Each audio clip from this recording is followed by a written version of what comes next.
ہمارے یہاں ایک معاشرے میں سوسائٹی میں کہ افراط و تفریط کا ایک بڑا پہلو ہے، تو بسا اوقات جو ہے وہ اس میں بہت زیادہ تساہل آ جاتا ہے، اور کئی دفعہ ایسا ہوتا ہے کہ کئی سختیاں بھی ہوتی ہیں شیخ، ایسا بھی ہے ہمارے یہاں بالکل۔ جی بالکل شیخ، مجھے یاد آ رہا ہے بات کی شروع میں ایک لطیفہ، تو ہمارے استاد تھے مدینہ منورہ کے اندر، انہوں نے کلاس میں ذکر کیا کہ سنت یہ ہے کہ دیکھا جائے لڑکی کو اور یہی کرنا چاہیے، اس کے بڑے فوائد ہیں، بات بیان کی۔ تو لڑکوں نے ان سے سوال کر لیا کلاس کے اندر، کہا شیخ کہ آپ نے اس سنت عمل کیا تھا کہ نہیں کیا تھا؟ تو شیخ بڑے ہنسے اور شیخ نے کہا ہمارے زمانے میں یہ بہت معیوب بات تھی اور میں نے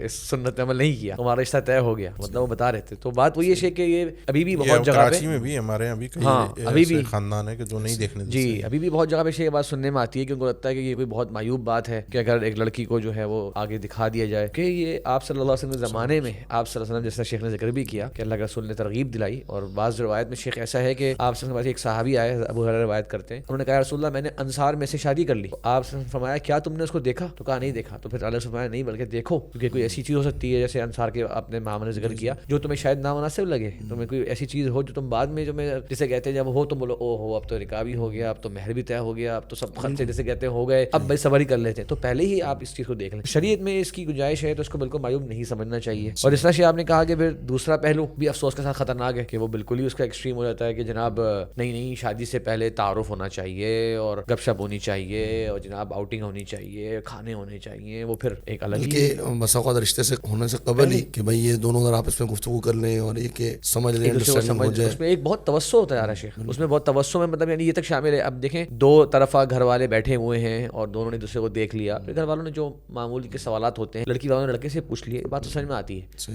ایک بیسک سا تعارف بھی ہو گیا اور بیسک سی بات بھی سامنے آ گئی، لیکن اب ان کو اکیلے اس طرح کا یہ موقع دینا تو شریعت کے دائرے کے حساب سے یہ خرابی کا باعث ہے، یہ چیز جائز نہیں ہے ان کے لیے۔ صرف جو اصل چیز ہے جیسے شیخ نے بھی ذکر کیا کہ نظر المخطوبہ جو ہے وہ جائز۔ یہ تو اس میں ویسے تو حقیقی طور پہ تو مسئلے میں کہ دیکھنے کے حوالے سے تو اہل علم کا ایک اختلاف رہا ہے کہ کیا دیکھنا ہے، لیکن اس سے ہٹ کر شیخ عثیمین رحمہ اللہ نے یہ بھی ذکر کیا ہے کہ اس موقع پر صرف شریعت نے دیکھنے کی اجازت دی ہے اور خلوت کی اجازت نہیں دی، یعنی علیحدگی کی اجازت نہیں دی، دونوں کے اکیلے ہونے کی۔ تو یہ جو دیکھنے کا معاملہ ہے یہ ولی کی موجودگی میں ہو۔ دوسرا انہوں نے کہا کہ الفاظ نظر کے ہوتے ہیں جو آنکھوں سے دیکھنے کا فعل ہے، اس میں کلام کی اجازت کہیں بھی شریعت میں نہیں ہے۔ اچھا ویسے کوئی لڑکی سے کلام، اجنبی عورت سے کلام ممنوع نہیں ہے، یعنی بیع شراء کے موقع پر کسی ضرورت کے یا حاجات کے، خرید و فروخت، حاجات اور ضروریات کے موقع پر کلام ہو سکتا ہے، لیکن وہ ذکر کرتے ہیں اس موقع پر جو کلام ہوگا اس میں وہ کلام عادی نہیں ہوگا، وہ کلام بالتلذذ ہوگا۔ تو اس موقع پر ایک اجنبی عورت سے اس نوعیت سے کلام ہم کلام ہونا یہ بھی درست نہیں ہے۔